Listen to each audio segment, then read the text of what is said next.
Hey gang, how's it going?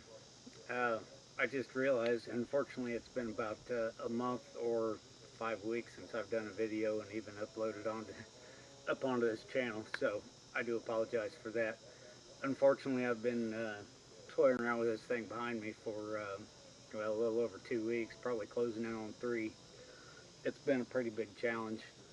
I did not do any video of it just because I didn't figure it was necessary, and I was originally in a big rush to try to get it done and knocked out, and I didn't mean for it to take what it has.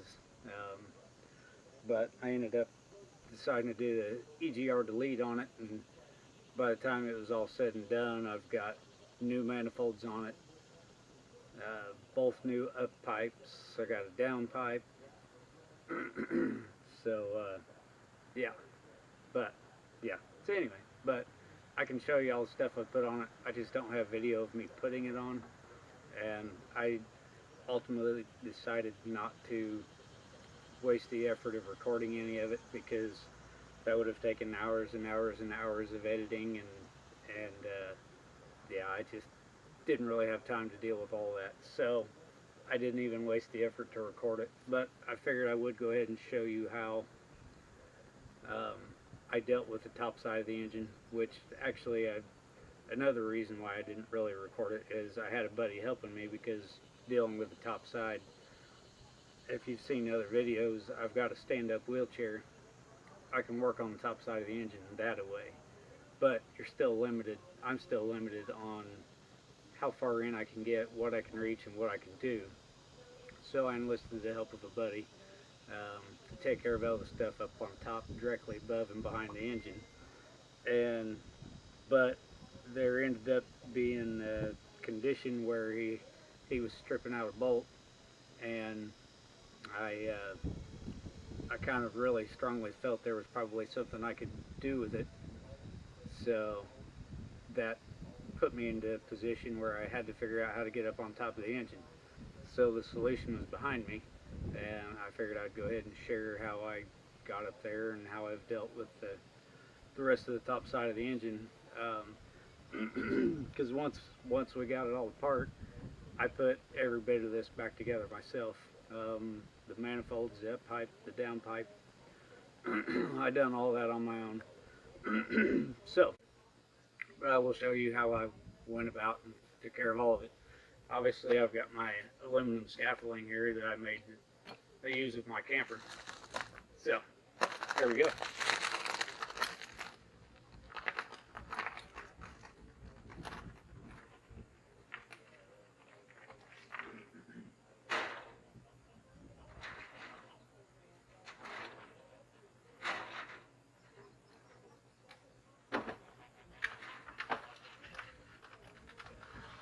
I was going to use the angle meter on this ramp and see what the angle is on it, and I keep forgetting. So maybe maybe I'll remember to do that before I end the video, because I'm just curious of how steep that is.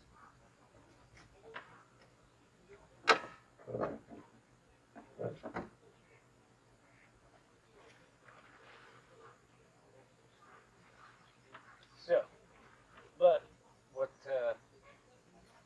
we ended up doing was I raised the scaffolding up to a level that was a pretty decent compromise, and after a couple times I kind of also decided that if I put a 2x4 up here, that would give me just a little bit more of a bump up.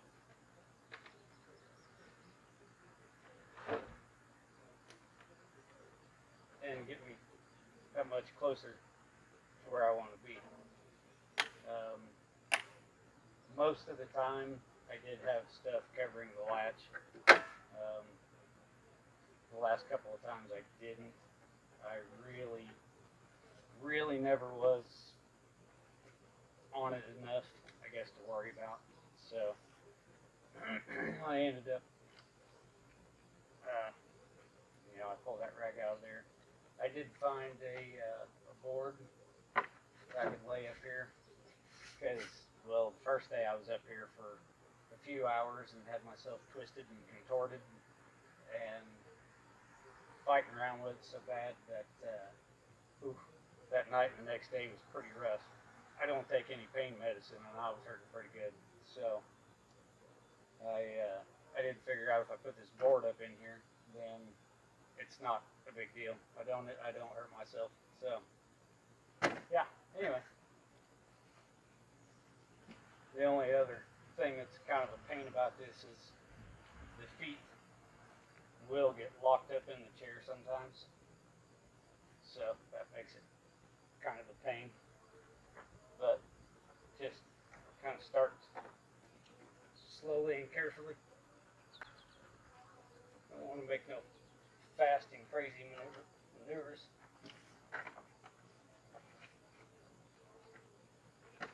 I just use the core support as kind of an anchor with my arm and elbow and hand.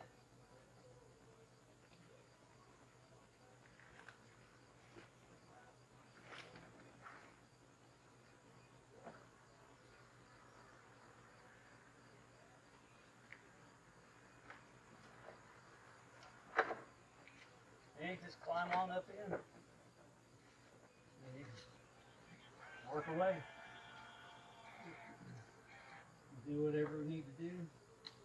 Like I said, I've done both up pipes, and I've done the down pipe, and I've done the manifold,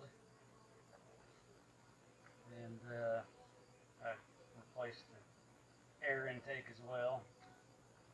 I just kind of went all out. So, yeah. Then, coming out of here, as long as you go slow and easy, it's pretty uneventful. I don't want to jinx myself, but I haven't had any trouble yet coming down. Just gotta watch that hood latch. Make sure you're not in a bad spot.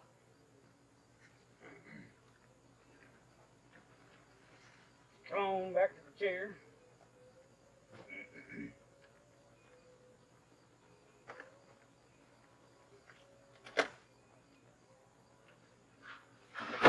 The fun is always coming down.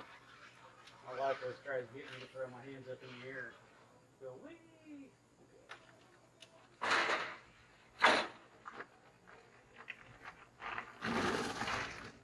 And you hit loose gravel. So that's how I get up and work on the engine compartment now. I thank goodness figured that one out, because yeah, who knows what kind of mess it could have ended up being. So now I will show you guys what all I've done. So here on the right hand side, or passenger side, I replaced the manifold. I replaced the up pipe. I also replaced the down pipe. Both pipes are stainless steel, and the down pipe has the fiberglass heat wrap all around it. I'm not totally finished. I still need to put my EGT probe in there and whatnot. And something I did actually a long while back, I removed my fuel filter housing and primer whenever I installed the lift pump. I didn't show it on that video either, but back whenever I did that lift pump, I actually removed that housing. I know a lot of people kind of freak out and go, but you lose the primer bulb, you lose the primer, what are you gonna do? I never really cared or used that primer anyway, which I've never ran out of fuel on this truck. But other trucks that I've had to work on that have, or whatever, I always cheated. Use an air compressor or blowgun, wrap a rag around the blowgun, stick it in the gas tank, or the gas tank. Listen to me, I sound like a rookie. Put it in the fuel tank nozzle and pressurize the tank about 25-30 psi, and that shoots the fuel right through, and you get the air out of it quick. And yeah, I've never messed around with them pumps. They're not worth it, and I didn't want to deal with the possibility of mine leaking down the road. So I just got it the heck out of the way. I don't have to look at it. I don't have to care about it. So, alright, let's go around and check the other side out. Alright, so this side's the same way. I ended up putting a new manifold over here, and you know, I got a stainless steel up pipe over here on this side as well. So I just ultimately decided, you know what, I was going into it far enough that it wasn't really that much money to just go ahead and do it all.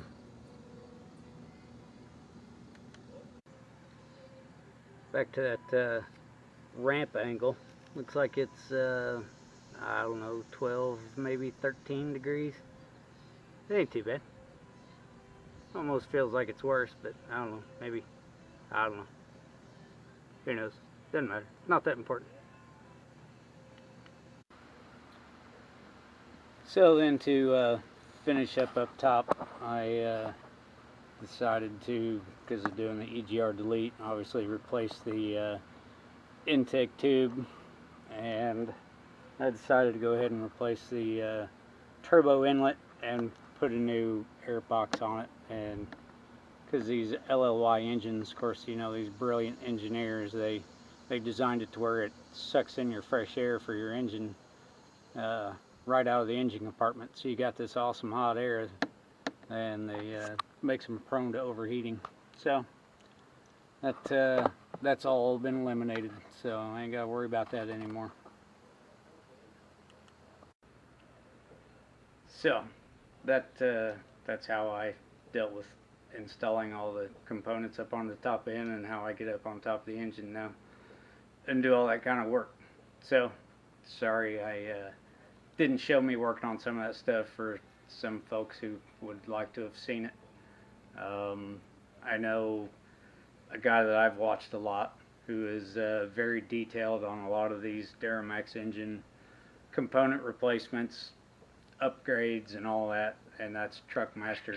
I'll try to remember to put a link down in the description, and that way you can check out his channel, which, if you're into Duramaxes and all that stuff, you probably already know about him, you've probably already seen him, and you're probably already subscribed to him. So, but anyway, I'm going to jump off here now because I got so much left to do.